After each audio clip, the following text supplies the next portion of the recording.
சிவபுராணம். தாரகாசுரனை வதம் செய்யும் முருகன். கன்னியர்களோ வந்திருப்பவர்கள் யார் என்பதை அறிந்து பணிந்து வணங்கினர். பின் குமரனிடம், தாங்கள் அறுவரும் உன்னை வளர்த்தவர்கள் மட்டுமே என்று கூறினர்.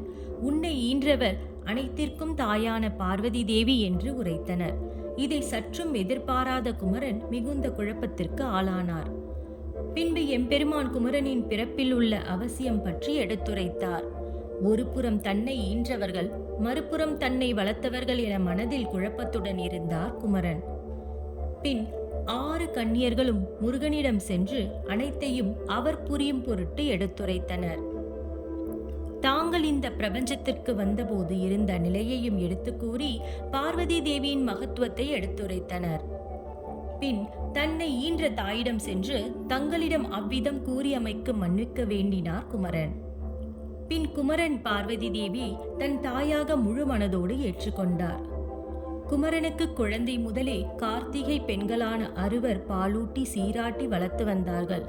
அதன் பொருட்டு சிவபெருமான் குமரனுக்கு கார்த்திகை பெண்கள் பாலூட்டி வளர்த்து வந்தமையால் இனிமேல் குமரன் கார்த்திகேயன் என்று அழைக்கப்படுவான் என்றும், கார்த்திகை பெண்களான கிருத்திகை நட்சத்திர தண்டு கார்த்திகேயனை எண்ணி விரதமிருக்கும் அனைவரின் வாழ்விலும் இருந்த இன்னல்கள் யாவும் நீங்கி சகல வசதிகளையும் பெற்று நலமுடன் வாழ்வார்கள் என கூறி அருள் பாவித்தார்.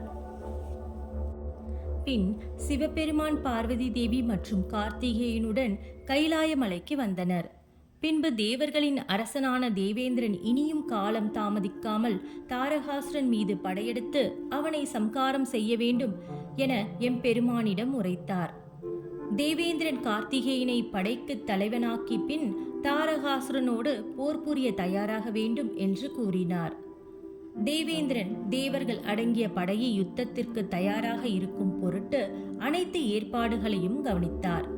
ஆனால் கார்த்திகேயனோ மனதில் ஏதோ குழப்பத்தில் இருப்பதாக இருந்தார்.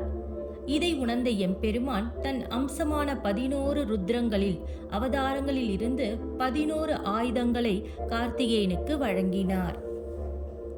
அனைத்து வித ஆயுதங்களையும் கொடுத்து அவற்றை பயன்படுத்தும் விதத்தையும் எடுத்துரைத்தார். தேவர்கள் கார்த்திகேயனை தங்களது சேனாதிபதியாக ஏற்றுக்கொண்டு தாரகாசுரன் மீது போர் புரிய தயாராக இருந்தனர். மேலும் 8 திக்கும் கேட்கும் வண்ணம் போர் முரசுகள் முழங்கின.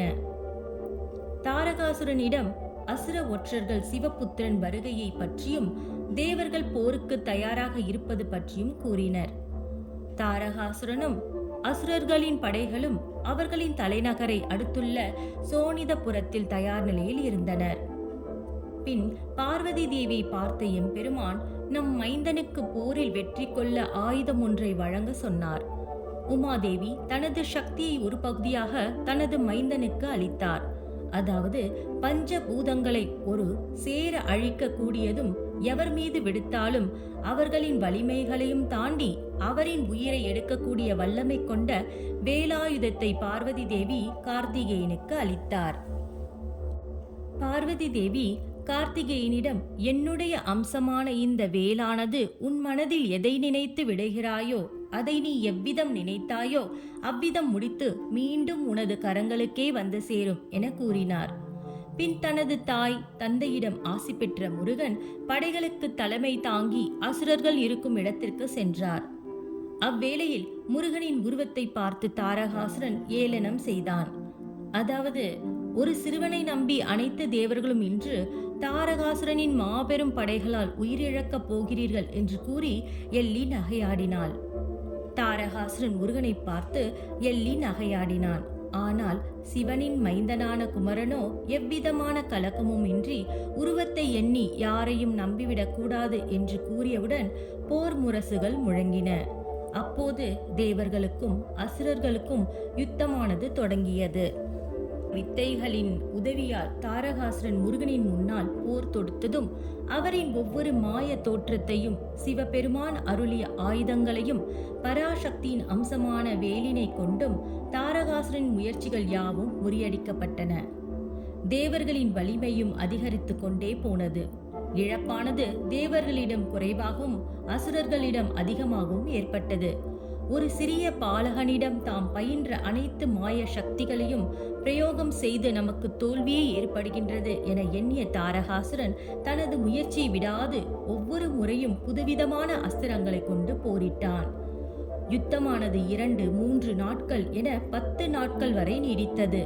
முருகனோ தாரகாசுரின் முயற்சியைக் கண்டு இனியும் பொறுமை காத்தல் என்பது உசிதமாக இருக்காது என எண்ணி இறுதியில் தனது தாயின் அம்சமான வேலினை கரங்களில் ஏந்தி தனது மனதில் தன்னை ஈன்றவர்களை எண்ணி வேலினை தாரகாசுரனை நோக்கி விடுத்தார். முருகன் தனது பெற்றோர்களை மனதில் எண்ணியவுடன் எம்பெருமானும் பார்வதி தேவியும் அருள் பாவித்தனர். கரங்களில் இருந்து புறப்பட்ட வேலானது தாரகாசுரனின் அனைத்து வித மாய தோற்றத்தையும் அழித்து அவனை நோக்கி முன்னேறி சென்று அவனை தாக்கி அவனது உயிரை பறித்தது. தாரகாசுரன் மரணமடைந்த செய்தியை தேவர்கள் அறிந்ததும் அவர்களின் வீரமும் வேகமும் அதிகரித்தது. அசுரர்களின் படைகள் எல்லாம் பலம் குறைந்ததால் போரில் ஈடுபடாமல் தப்பித்து ஓடினார்கள். பின் தேவர்கள் அனைவரும் ஒன்றாடி கூடி முருகப்பெருமானின் வெற்றிக்கு அடிபணிந்து அவரை பலவாறு துதித்து போற்றி பாராட்டினார்கள். ஓம் நம சிவாய.